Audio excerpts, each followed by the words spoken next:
Damai sejahtera Allah yang melampaui segala akal dan pikiran manusia, itulah yang memelihara hatimu dan imanmu sekalian dalam nama Yesus Kristus Tuhan kita.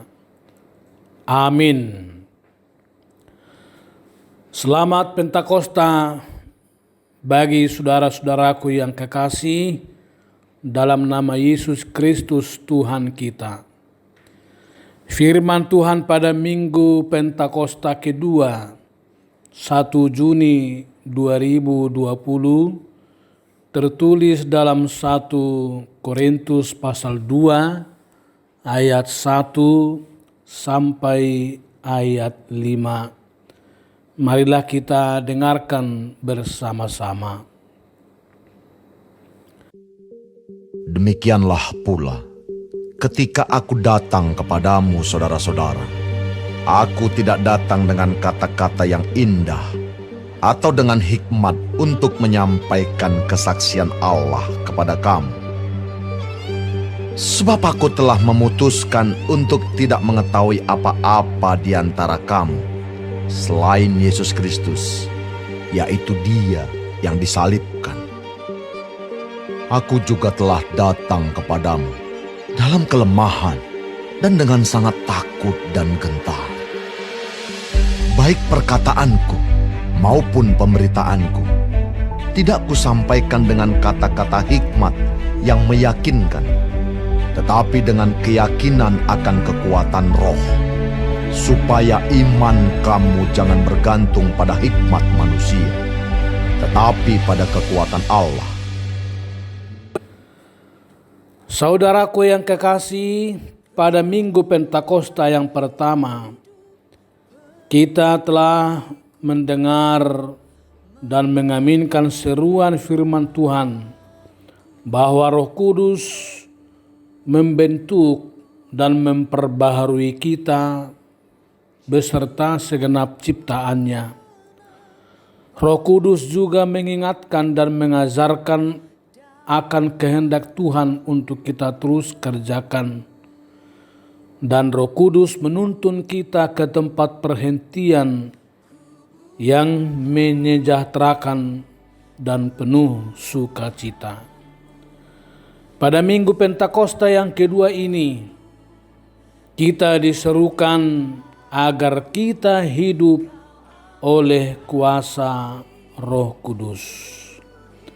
Firman ini menyerukan kita untuk menghidupi pola hidup sehari-hari dalam 3 hal. Pertama, berpikir dan bertindaklah sederhana. Gemar membuat yang rumit menjadi mudah dimengerti. Saudaraku yang kekasih, pernah saya melihat sebuah gambar sebatang pohon pepaya yang berbuah dengan lebat. Saking lebatnya pohon pepaya itu nyaris jatuh ke tanah, sehingga gampang sekali untuk mengambil buahnya. Namun dalam gambar itu, seorang memanjat pohon itu melalui batangnya untuk mengambil buah yang sudah sangat dekat dengan tanah. Hal ini memberi gambaran sebuah tindakan yang rumit, padahal sebenarnya sudah sangat sederhana, tinggal mengambil buahnya. Saudaraku, betapapun banyaknya kompleksitas kehidupan dalam hidup ini, konsentrasilah kepada hal yang utama dan prioritas, sehingga hidup ini tidak menjadi semakin rumit, tetapi sederhana. Ibarat kita berjalan di jalan yang ramai dengan puluhan persimpangan jalan.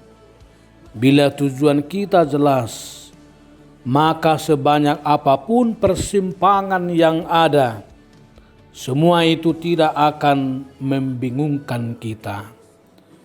Marilah dengan kuasa Roh Kudus kita semua berpikir dan bertindak sederhana, membuat yang rumit menjadi mudah dimengerti, baik dalam keluarga, dalam gereja, bahkan di tengah-tengah bangsa. Yang kedua, hiduplah beriman dengan cara yang sederhana. Saudaraku, memang ada banyak, bahkan 1001 macam pertanyaan dalam kehidupan beriman kita. Misalnya pertanyaan tentang sejarah kekristenan, pertanyaan tentang dogma gereja, pertanyaan tentang hubungan antar agama, tentang surga, dan sebagainya. Semua itu tentu membingungkan kita, dan mungkin saja tidak semua itu dapat dijawab dengan tuntas, apalagi dengan tingkat keterbatasan logika kita. Tetapi yang jelas, iman Kristen itu punya satu jawaban yang sederhana untuk semua. Tuhan mengasihi kita, Tuhan adalah juru selamat kita, Dia telah mengampuni dosa kita, dan Dia memanggil kita untuk berbuat yang baik kepada sesama dan dunia ini.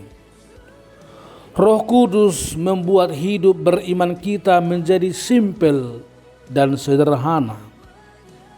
Maka jauhlah dari kita berbagai keruwetan hidup, kemelut, perpecahan di tengah-tengah keluarga kita, gereja, maupun bangsa kita.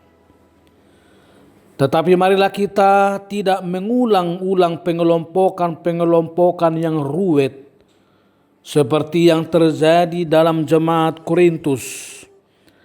Ada yang kelompok Apolos, ada yang kelompok Paulus, ada yang kelompok Kefas, dan lain sebagainya.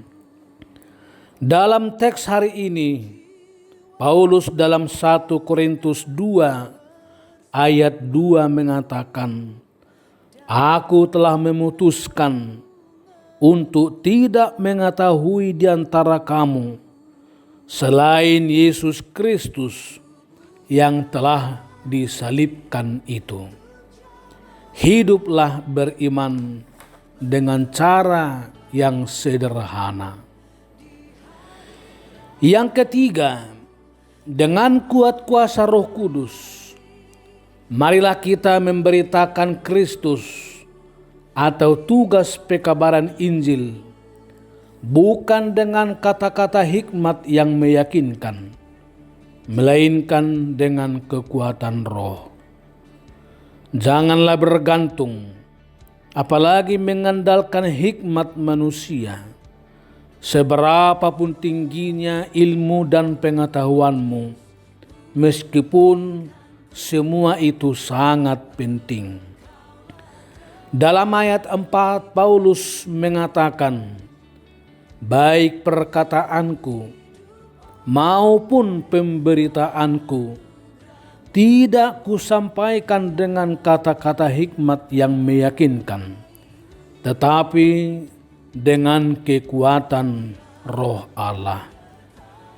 Saudaraku yang kekasih, Minggu Pentakosta, pencurahan Roh Kudus yang kedua ini, adalah momentum bagi kita untuk memutar haluan dari pola hidup yang gemar mengandalkan hikmat manusia, menjadi manusia yang gemar mengandalkan hikmat Allah dan kekuatan Roh Kudus. Oleh karena itu, berilah dirimu dipakai oleh Tuhan. Bukalah hatimu untuk Roh Kudus. Rasakan dan alamilah kekuatan Roh Kudus dalam keseharian hidupmu. hiduplah oleh Roh Kudus. Hidup ini pun akan lebih sederhana dan sejahtera. Semoga Tuhan memberkati saudara-saudara sekalian. Amin.